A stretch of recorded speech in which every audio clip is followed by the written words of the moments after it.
Daugiafunkcinis elektroninių paslaugų portalas epaslaugos.ird.lt ypač patogus vairuojantiems asmenims. Lengvai pasiekiama informacija, duomenų tvarkymas, skundų ir paaiškinimų teikimas. Viskas vienoje vietoje. Kaip tai veikia? Prisijungti prie portalo epaslaugos.ird.lt galima su elektroniniu parašu arba per elektroninės bankininkystės sistemą.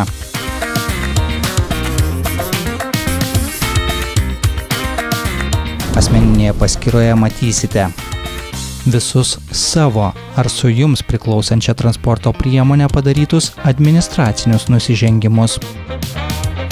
Administracinius nusižengimus, kuriuose esate pripažintas nukentėjusiuoju. Informacija apie nepilnamečių vaikų padarytus administracinius nusižengimus. Paskyroje galite pranešti apie fizinius ar juridinius asmenis, kurie nusižengimo metu valdė jums priklausančias transporto priemones. Paskyroje taip pat galima teikti paaiškinimus ir skundus administracinių nusižengimų bylose, įkelti dokumentus, matyti informaciją apie priimtus arba atmestus skundus.